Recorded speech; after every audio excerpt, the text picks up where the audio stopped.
ડભોઈ તાલુકાના પુડાથી વસઈ ગામને જોડતા રોડ રીસર્ફેસિંગ તેમજ મોટા હાબીપુરાથી નડા ગામ અને થુવાવી બોરબાર બારીપુરા છત્રાલ ગામોના રોડ પરના આરસીસીના નાડાના કામો મુખ્યમંત્રી ગ્રામ સડક યોજના હેઠળ મંજૂર કરવામાં આવ્યા હોય આ રસ્તાનું ખાતમુહૂર્ત આજે ડભોઈના ધારાસભ્ય શૈલેષ મહેતા દ્વારા પુડા ગામે ખાતમુહૂર્ત કરાયું હતું। આ કાર્યક્રમમાં ગ્રામજનો તેમજ જિલ્લા પંચાયત ઉપપ્રમુખ વકીલ અશ્વિનભાઈ પટેલ, તાલુકા પંચાયત પ્રમુખ રાજેન્દ્ર તડવી, મોટી સંખ્યામાં પાર્ટીના હોદ્દેદારો અને માર્ગ મકાનના અધિકારીઓ જોડાયા હતા।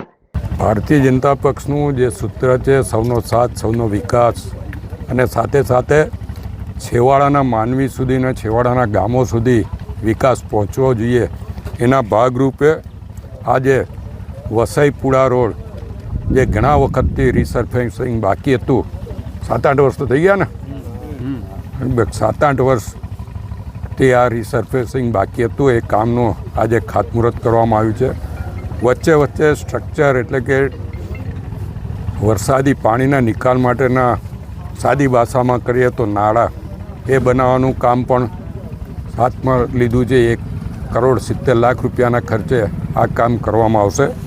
એની જ સાથે નડાથી મોટા હાબીપુરા રોડ અને થુવાવી બોરબાર બારીપુરા રોડ આ બંને એકાણે સ્ટ્રક્ચરના કામ, કારણ કે ઘણા એવું સમજે છે કે વારંવાર નડા હાબીપુરાના રોડના કામ કેમ થાય છે, પણ એ પૂરા જે ડ્રેન સ્ટ્રક્ચરના કામો કરવાના બાકી હતા એ હાથ પર લેવામાં આવ્યા છે ને એ બંને ઠેકાણે સ્ટ્રક્ચરના કામો 1,28 લાખ એટલે કે આજે જે ખાતમુહૂર્ત કરવામાં આવ્યું છે 2,58 લાખ લગભગ 3 કરોડ રૂપિયાના ખર્ચે આ કામો થશે।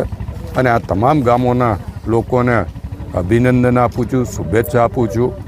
અને આનાથી જે લોકોના ખેતરો આ રસ્તાઓ પર આવેલા છે એમને પણ ફાયદો થશે। ચોમાસામાં પણ એ પોતાના ખેતરોમાં જઈ શકશે, પોતાનો જે કંઈ ઉપજ હશે એ ઉપજ બજાર સુધી લઈ જઈ શકે, ગામ સુધી ઘર સુધી લઈ શકે, એના માટે આ રોડોની જરૂરિયાત હતી।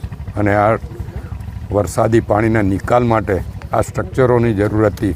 આ કામોથી આ તમામ ગામના ખેડૂતોને મુખ્યત્વે ફાયદો થશે, એટલે એમને અભિનંદન આપું, શુભેચ્છા આપું, સાથે રાજ્ય સરકારનો આભાર માનું છું કે નાના નાના ગામોની પણ ચિંતા કરીને કરોડો રૂપિયા સરકાર તરફથી ગ્રાન્ટો આપવામાં આવે છે। જેડીસી ન્યૂઝ સાથે નિરંજન ચૌહાણ, ડભોઈ।